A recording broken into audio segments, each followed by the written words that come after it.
जय माँ काली। मित्रों, आपका हमारे चैनल माँ काली माँ दुर्गा शक्ति संवाद में स्वागत है।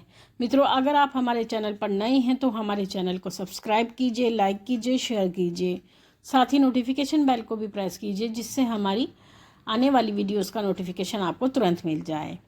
मित्रों, आज का जो विषय है वो विषय कुछ संकेत हैं और जिन संकेतों का हमें ज्ञान नहीं होता, तो ऐसे ही कुछ संकेतों के बारे में बात करेंगे। और नवरात्र चल रहे हैं तो नवरात्र में हमें अलग अलग प्रकार के संकेत मिलते ही रहते हैं। तो ये जो 9 दिन होते हैं अपने आप में बहुत महत्वपूर्ण होते हैं और इन 9 दिनों में होने वाली घटनाओं का हमें विशेष ध्यान रखना होता है, क्योंकि भगवती संकेतों के माध्यम से ही अपनी बात हम तक पहुँचाती है। अगर संकेतों की बात करें तो भगवती सबसे पहले एक संकेत हमें अक्सर देती है, या आपने अपने जीवन में बहुत बार देखा भी होगा। जब आप नवरात्र में पूजा कर रहे होते हैं तो अक्सर सभी व्यक्ति माँ भगवती को पुष्प अर्पण करते हैं। तो पुष्प अर्पण जब आप भगवती को करते हो तो रोज नए नए पुष्प अर्पण करते हो माँ को प्रसन्न करने हेतु। लेकिन जब आप पूजा कर रहे होते हो तो पूजा करते समय आप जब पुष्प चढ़ाते हो तो पुष्प चढ़ाने के कुछ देर बाद आप देखते हो कि मूर्ति के ऊपर से पुष्प नीचे गिरता है, या फिर अगर आप फोटो के ऊपर चढ़ाते हो तो फोटो के ऊपर से पुष्प आपके सामने नीचे गिरता है, या फिर आप पूजा करते समय पुष्प अर्पण कर देते हो भगवती को और उसके बाद आप अपनी पूजा समाप्त करके चले जाते हो। और जब आप पुनः वापस अपने पूजा स्थल पर आते हो तो वहाँ देखते हो कि जो पुष्प आपने जिस स्थिति में रखा था वो उस स्थिति में नहीं होता, उस स्थान से या तो हटा हुआ होता है या गिरा हुआ होता है। तो उसका क्या कारण होता है? देखिए, जब भी कभी फोटो या मूर्ति से पुष्प गिरता है तो इसका अर्थ ये होता है कि आपको भगवती का आशीर्वाद प्राप्त हुआ है, भगवती आपसे अति प्रसन्न है, और जो आप भगवती के प्रति पूजा कर रहे हो या अनुष्ठान कर रहे हो भगवती उसको सहर्ष स्वीकार कर रही हैं। तो ये फूल का गिरना आपको इस बात का संकेत होता है।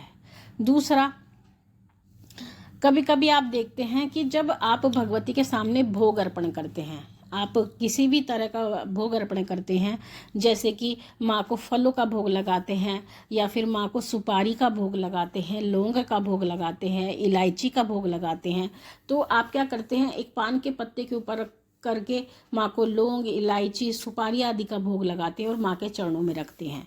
तो जब आप पूजा करते हो तो आप क्या देखते हो कि पूजा करते करते सुपारी लुढ़क के आपकी तरफ आ जाती है, या फिर आपका पूजा स्थल ऊपर है और आप नीचे बैठे हो तो वहाँ से जो है सुपारी आपके सामने आकर के गिरती है।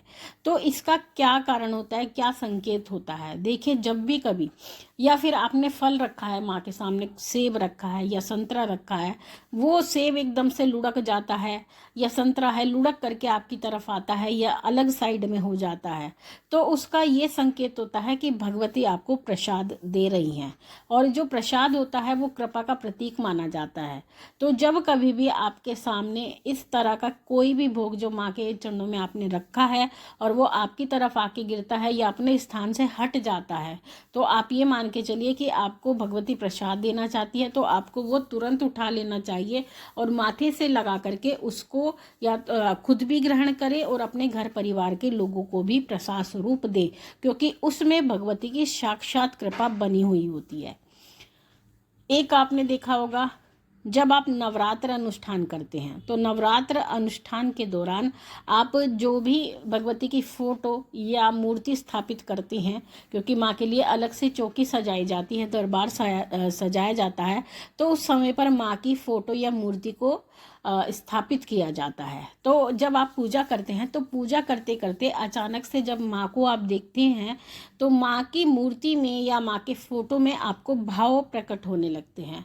यानी जब आप देखते हैं तो आपको ऐसा लगता है कि माँ मंद मंद मुस्कुरा रही हैं, या वो हंस रही हैं, या वो आंखें बड़ी बड़ी करके आपको देख रही हैं, या आप जिस भाव से माँ को देखते हैं, अगर आपके भाव जो है माँ के करुणामयी है तो माँ के फोटो या मूर्ति में भी वही करुणा के भाव आपको नजर आने लगते हैं।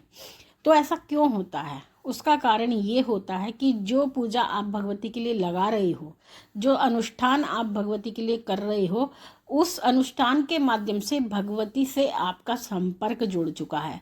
और जब संपर्क जुड़ता है तो देवता आपको उसी फोटो और मूर्ति में दर्शन देते हैं। तो भाव के प्रकट होने का अर्थ होता है कि वो आपको दर्शन दे रहे हैं उस समय पर, और उनकी शक्ति उस समय पर उस फोटो और मूर्ति में विराजमान है।